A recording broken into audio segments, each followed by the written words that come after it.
Here's a not-so-fun fact. According to Bankrate's July 2021 Emergency Savings Survey, more than half of Americans have less than 3 months' worth of expenses stashed away in their emergency fund. That's alarming, especially considering what went down during the pandemic. We were all exposed to the harsh reality of how insecure a typical 9-to-5 can be, and how things can change overnight. Building an emergency fund may seem quite intimidating at first since so many people live paycheck to paycheck, scaring off even the most devoted saver in the process. Because of that, the idea of saving up a large fund feels near impossible. But don't worry, we've got a simple, easy roadmap you can follow to have those extra funds available for emergency spending, making your life a lot easier when you need them. Welcome to Mouth of Money, the place where future wealth creators come to make a lasting impact on themselves and the world. The game of saving is largely psychological, requiring both time and a little discipline to see the sheer benefits of it. With those things in mind, here are 5 easy steps to build your emergency fund. Step 1. Set several smaller savings goals instead of one big one. If you've ever heard one of your favorite motivational speakers stressing the importance of accomplishing smaller goals as opposed to hunting down one big goal, then they're definitely onto something here. To put things in your favor, you'd want to put yourself in a position to win right from the start. Instead of immediately aiming for 3 to 6 months worth of expenses, which is considered a common recommendation, go for 1 month or even 2 weeks, whatever it takes to make that first goal attainable. Achieving that first goal can give you the motivational fuel to keep going. From there, set your second goal higher and your third one a bit higher. Try aiming for more each time, in case things really go south for you in the future. When it's all said and done, saving will have become a natural habit, and the motivation you're building by hitting the smaller goals will help push you forward towards bigger ones. Step 2. Start with small, regular contributions. People often underestimate the power of gradual growth. If you're looking to build an emergency fund, small contributions can go a long way in helping you out. You wouldn't want to come right out of the gate with making big contributions, because it will put some pressure on your wallet, giving you all the more reason to quitting your savings routine. Additionally, if you don't know how much you need to save up, or why you even need to save up that amount, you'll just continue to save random bits of money and eventually bail out on the fund. Either you'll forget that it exists, or just impulsively spend it away when given a chance. Therefore, we recommend that you start by saving a small amount of money that you'd normally spend out of habit without much thought behind it, like coffee for instance. Try starting with saving $4 per day. If you save $4 each day for 7 days, by the end of the week, you will have saved $28. If you save $28 each week, then by carrying out some simple math, you will have saved $1,344 per year, $6,720 in 5 years, $13,440 in 10 years, and a staggering $20,160 in 15 years.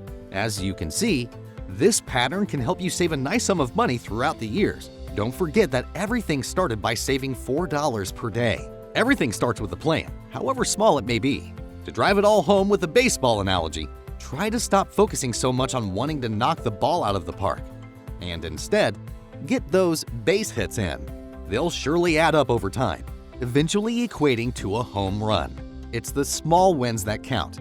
But what follows next is perhaps the most optimized step you'll need to leverage in your journey to build an emergency fund that you can rely on. Step 3. Automate your savings. If you're not consistent with making your deposits into the emergency fund, you'll likely get to a certain amount and then begin to plateau. We don't want that now, do we?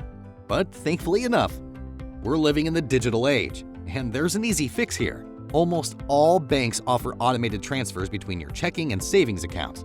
You can choose when, how much, amount or percentage-wise, and where to transfer money. You can even split your direct deposit so that a portion of every paycheck goes directly into your savings account.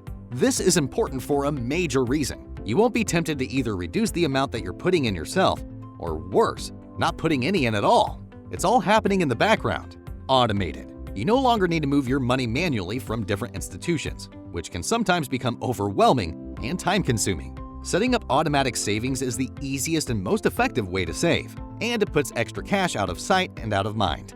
Automatic savings means you have a system in place to save at regular intervals. whether that's monthly, weekly, or daily. Set up a separate account just for your emergency fund and have your chosen contribution amount deposited automatically, either by your employer or your bank. For extra measure, choose an account that you don't have easy access to, unlike a checking account, so that you aren't tempted to dip in and dab in it. And try not to watch the account balance continuously. It'll just create the illusion that very little progress is being made to it.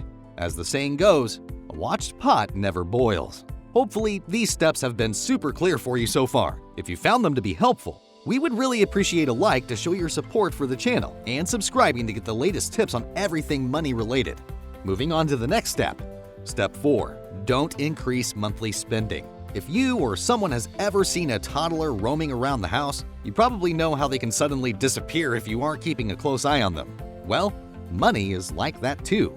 Therefore, you should be more watchful of your spending by keeping a written record of it. If you don't know where your money is going, it's nearly impossible to know where you can cut down on your expenses. And it should be said that once you've successfully automated your savings, try not to be tricked into a false sense of financial security by allowing unnecessary spending to re-enter the picture. For instance, if you resisted the urge to buy a new pair of shoes every month only to replace it 2 months later with a new monthly shopping habit, then you're not saving at all. You're back at square one. We're not saying you should stop enjoying life while building your emergency fund, but you shouldn't lose sight of its importance either. A simple approach to control your monthly spending is the 50-30-20 rule. According to this rule, 50% of your monthly income should be allocated to basic necessities like food, insurance, clothing, etc. 30% of your monthly income should be distributed to your wants like dining out, traveling, and other luxuries. And the remaining 20% goes into your savings. Once you're fully committed to controlling your spending habits based on this rule, the rest will take care of itself. Your savings will naturally increase, and you'll no longer struggle with maintaining the emergency fund. And finally, step 5. Don't oversave. Media headlines often herald that Americans aren't saving enough for retirement. But there are also some who might be saving too much, and this might not seem like a bad thing, but it can actually lower your quality of life during your working years, causing undue financial stress. But the million-dollar question is, how do you know if you're really oversaving? One indicator that you're probably saving too much money is if you're constantly pulling money out of your savings, especially to cover bills and spending. If you continually have to use your savings to pay for your living expenses, you're putting too much money into your savings. You're essentially saving money just to put your hands right back into the cookie jar, which defeats the entire purpose of saving. Another indicator that you're oversaving could be reflected in a situation where you're living paycheck to paycheck. You're having those dollars saved. The bills are paid and everything seems to be covered, but you end up having nothing in your pocket weeks before your payday. You aren't able to spend money on yourself and the things that you enjoy doing. By doing this, you're mentally torturing yourself, becoming somewhat mechanical in the process as well. Get paid, pay bills, repeat. As we've stated in the previous step, you should still be able to enjoy your life while building your emergency fund, while also not forgetting the significance of it. We wouldn't want you to become a depressed, over-saving robot. Oh, and one bonus tip that we'd like to add is, make sure you're debt-free before starting. Now, we understand that perhaps there are some debts like student loans that you can't get done with right off the bat. But before you begin building your emergency fund, try to get rid of as much debt as possible so that you can have an easier time. The best case scenario is that your emergency funds never get used. However, thinking that you don't need an emergency fund or not putting in the effort to create one is something that you might regret later on. With that said, we wish you the best of luck. Like and subscribe if you found this video helpful, and make sure to turn on your notifications so you don't miss out on living a life of financial abundance and wealth. Until next time.